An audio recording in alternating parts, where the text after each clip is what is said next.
ये है CBN की प्रस्तुति और आप देख रहे हैं एक नई जिंदगी।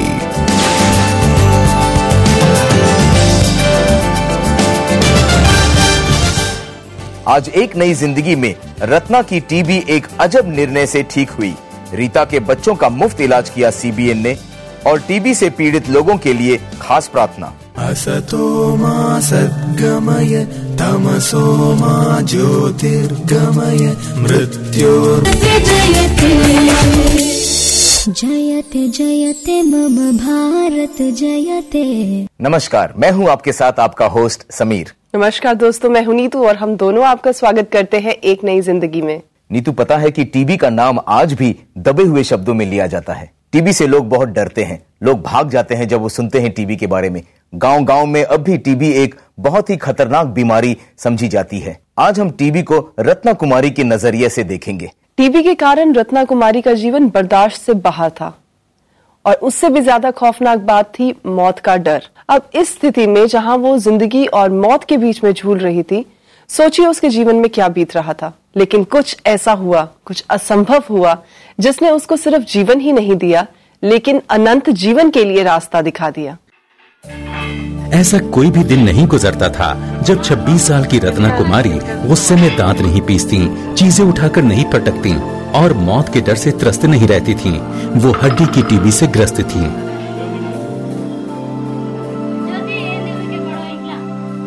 मैं कई अस्पतालों में गई। वहाँ उन्होंने मेरे एक्सरे, स्कैन वगैरह किए और ट्रैक्शन भी दिया। मेरा दर्द इससे कुछ समय के लिए कम हो जाता था, लेकिन कुछ ही दिन में फिर उभर आता था। मैं फिर अस्पताल चली जाती थी। तो इस तरह मैं घर और अस्पताल के चक्कर लगाती रहती थी। बच्चों के बड़े होने के साथ ही हालात और बदतर हो गए। हड्डियों की टीबी माइकोबैक्टीरियम ट्यूबरकुलोसिस से होती है। इससे मुख्य रूप से वर्टेब्रा में थोरासिक हिस्से की हड्डियां प्रभावित हो जाती हैं। वर्टेब्रा के अचानक कोलैप्स हो जाने से न्यूरोजेनेशिया हो सकता है और मरीज कोमा में जा सकता है। गुजरते बरसों के साथ साथ रत्ना कुमारी की हालत और खराब होती गई। वो न खड़े हो पाती थीं और न ही बैठ या सो सकती थीं। उन्हें लगने लगा कि वो अब अपने पति, बेटे और बेटी पर बोझ बन गई हैं। उन्हें इलाज के लिए केरल जैसी जगहों पर ले जाया गया, पर ऐसी कोई भी कोशिश कामयाब नहीं हो रही थी। आखिरकार डॉक्टरों ने आगे के इलाज के लिए अपोलो अस्पताल जाने के लिए कहा। उनका कहना था कि इलाज में 4 लाख से ज्यादा रुपए लगेंगे। उनकी ये बात सुनकर मैंने डॉक्टर से कहा, मैं और इलाज के लिए इतना पैसा खर्च नहीं कर सकती। फिर मैं घर आ गई। घर पहुंचकर रत्ना कुमारी के दिमाग में एक खतरनाक विचार आया। मेरा दर्द बहुत तीखा था। मैंने सोचा कि हर मिनट मरने के बजाय क्यों ना मैं एक ही बार अपनी जान दे दूं। तो मुझे नींद की जो गोली रोजाना 1 लेनी होती थी, मैंने वो सब एक ही दिन में ले ली। रत्ना कुमारी को लगता था कि जीना मुश्किल था, पर उन्हें एहसास हुआ कि मरना तो और भी मुश्किल था। बेशक मेरी तबीयत ठीक नहीं थी, पर मैं अपने देवी देवताओं की पूजा करना नहीं भूलती थी। इसके बावजूद मेरी हालत दिन ब दिन बिगड़ती ही गई। जब रत्ना कुमारी अपनी बीमारी के सबसे कठिन दौर से गुजर रही थीं, तभी एक ईसाई स्कूल में पढ़ने वाले उनके बेटे को यीशु मसीह के बारे में पता चला और उसने यीशु को अपना निजी उद्धारकर्ता स्वीकार कर लिया। मेरी बेटी ने कहा, मम्मी आप ईसा मसीह की प्रार्थना करें, वो यकीनन आपको चंगा कर देंगे। मैंने उससे कहा, हमें ईसा मसीह की जरूरत नहीं है। तुम अब बड़ी हो गई हो। अब अगर हम ईसा मसीह की आराधना करेंगे तो कोई भी तुमसे शादी नहीं करेगा। तो आज के बाद हमारे घर में ईसा मसीह की चर्चा नहीं होनी चाहिए। फिर एक दिन उसने मुझे प्रभु यीशु की एक प्रार्थना लिखकर दी जो कुछ यूं थी, हमारे वो पिता जो जन्नत में हैं। उसने कहा, इसे रोजाना पढ़ो और यीशु की आराधना करो, वो आपको जरूर चंगा कर देंगे। बेशक शुरू में रत्ना कुमारी को यीशु में आस्था रखने में दिक्कत आई, पर बेटी के शब्दों ने उन्हें ये उम्मीद दी कि प्रभु यीशु उनकी बीमारी दूर कर देंगे। उन्होंने प्रभु यीशु की आराधना करना शुरू कर दी और एक दिन तो वो चर्च भी गई। सुसंदेश सुनाते हुए पास्टर ने कहा, यहाँ कोई बड़ी समस्या लेकर आया है। उसकी हड्डियाँ कमजोर और सूख गई हैं। उसे जीवन की उम्मीद नहीं रही। फिर उन्होंने कहा, परमेश्वर कह रहे थे कि वो आपको चंगा कर सकते हैं। वो आपकी हड्डियों को पहले जैसा कर सकते हैं, उनमें जीवन भर सकते हैं। अगर आप आस्था रखेंगे तो ऐसा होगा। मैं हैरान हो गई कि आखिर पास्टर को मेरी स्थिति के बारे में कैसे पता चला। मैं जब सर्विस में बैठी थी तो उन्होंने बार बार ऐसा कहा। फिर मैं घर आ गई। अब रत्ना कुमारी को पूरा भरोसा हो गया कि प्रभु यीशु उन्हें किसी भी पल चंगा कर सकते हैं। इन शब्दों ने मेरे दिल को छू लिया।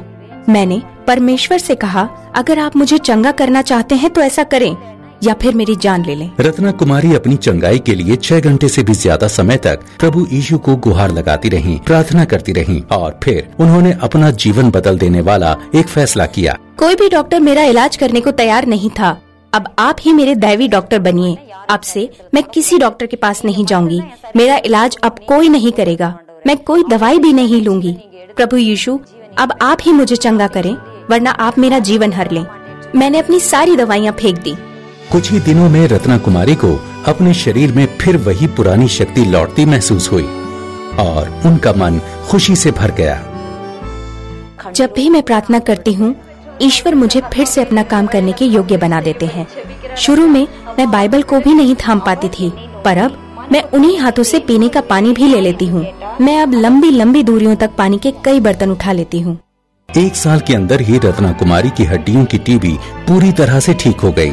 अब वो खुशहाल जिंदगी जी रही हैं और दूसरों को भी ये बताती रहती हैं कि प्रभु यीशु ही सबसे बड़े चंगा कर देने वाले परमेश्वर हैं। परमेश्वर ने मेरे जीवन में एक बड़ा चमत्कार किया। इस समय बहुत से लोग इस कार्यक्रम को देख रहे होंगे। प्रभु यीशु को अपना परमेश्वर और उद्धारकर्ता स्वीकार करें। उनके बारे में और जानिए। हमें परमेश्वर से कहना चाहिए, अगर मैं जीवित रहूंगा तो आपके लिए, और अगर जान दूंगा तो भी आपके लिए। कोई भी हमें प्रभु यीशु से अलग नहीं कर सकता।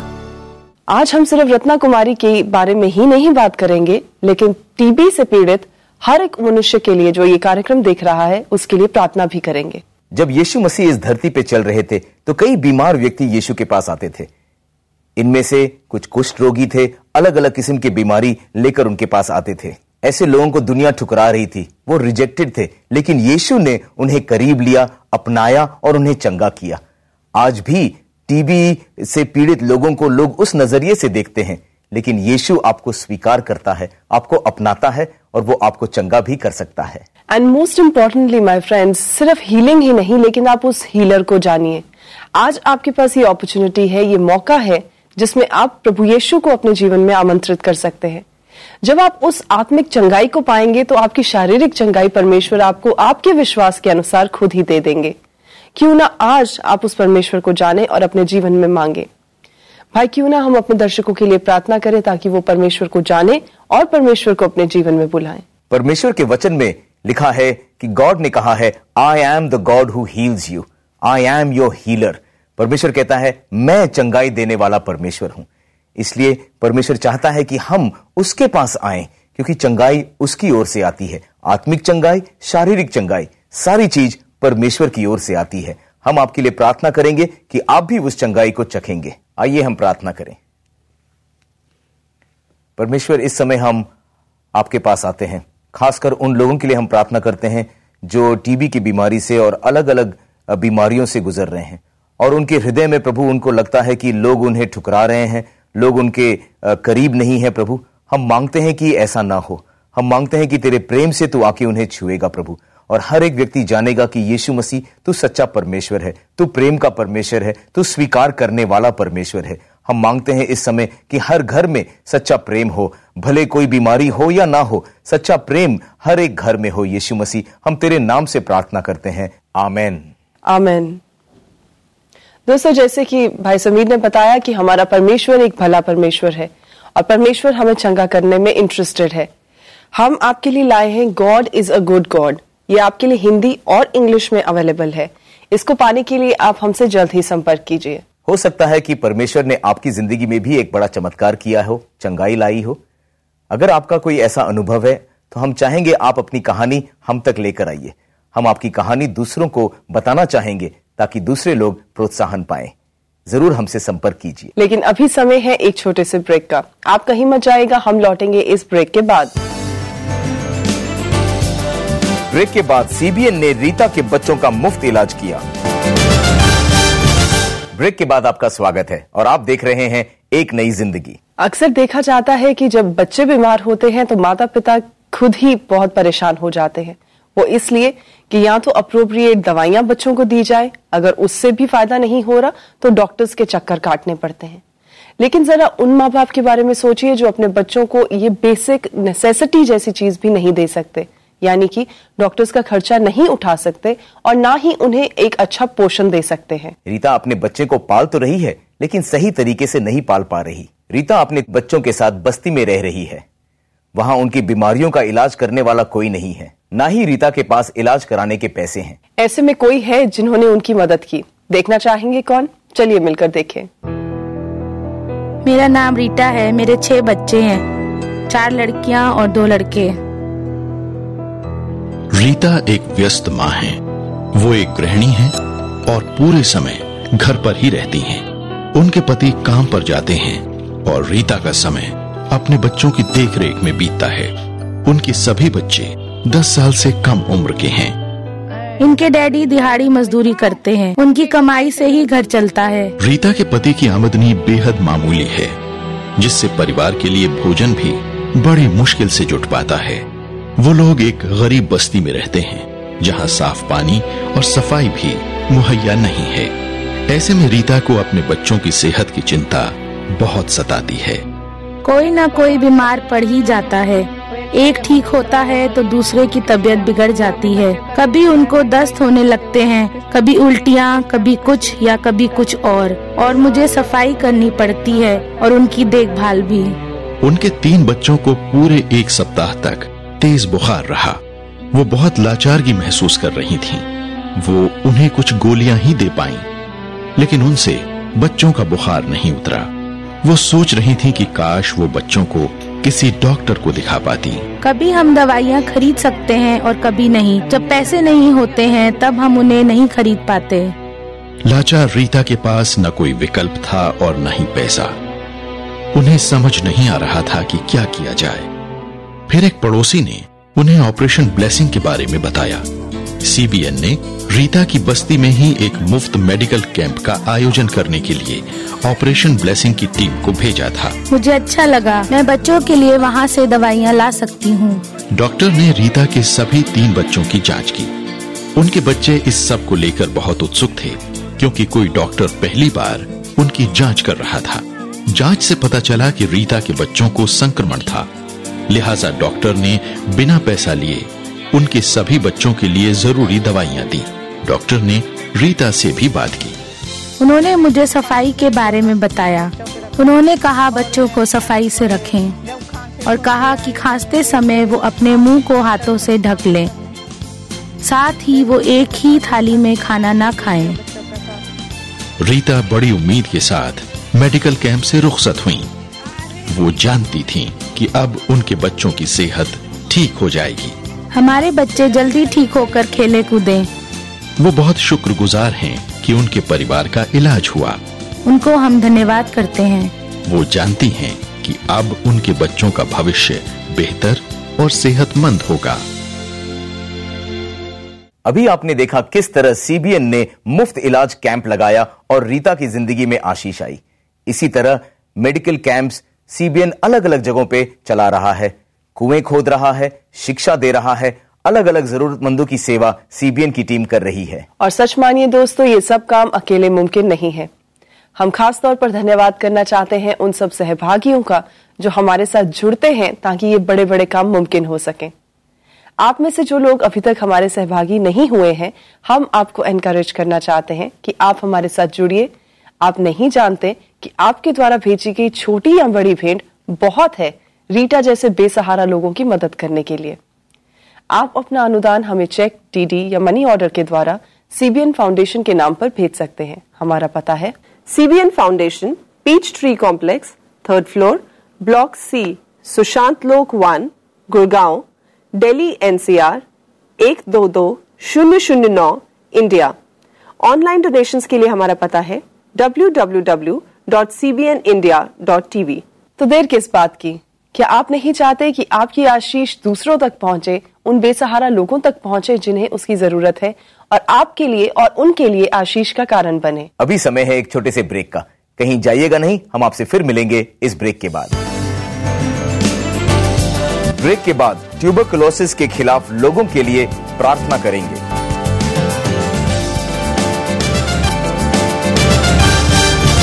ब्रेक के बाद आपको स्वागत है और आप देख रहे हैं एक नई जिंदगी। दोस्तों, आज का जो शो है वो खास टीबी से पीड़ित लोगों के लिए है।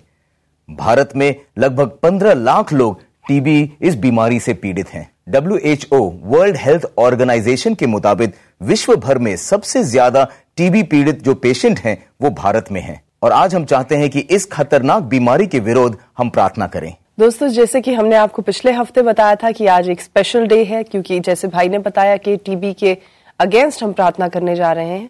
इसके लिए हमारे पास ढेरों आपके खत, आपके SMS, आपके ईमेल्स आए हैं और अनेकों प्रेयर रिक्वेस्ट आई हैं।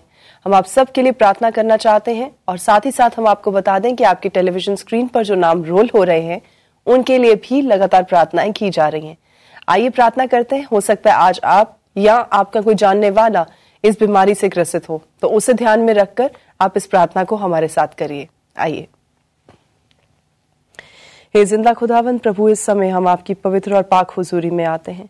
खुदावंदा, हम आपके उस वचन को मांगते हैं प्रभु जिसमें आप कहते हैं जहां 2 या 3 आपके नाम में इकट्ठा होते हैं और किसी चीज को अग्रीमेंट में मांगते हैं प्रभु, आप उनके लिए वो कर देते हैं।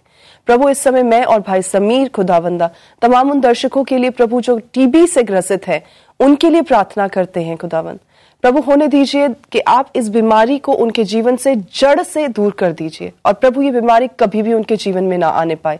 We stand against that sickness. We stand against that disease and we say and we rebuke that in the name of Yeshua. और हम प्रभु यीशु के नाम से उनके जीवन से उस बीमारी को दूर होने का हुक्म देते हैं।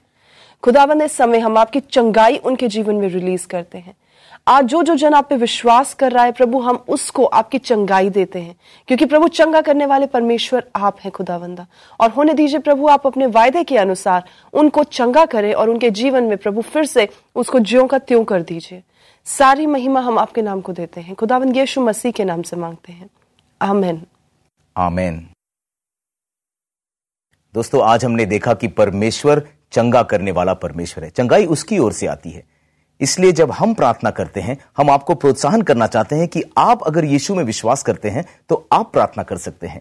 आपके परिवार में अगर कोई बीमार है तो आप उसके ऊपर हाथ रखकर यीशु के नाम में प्रार्थना कर सकते हैं, क्योंकि चंगाई तो उसकी ओर से आती है। हम तो कुछ नहीं है, परमेश्वर चंगाई देने वाला है। तो आप प्रार्थना जरूर कीजिए।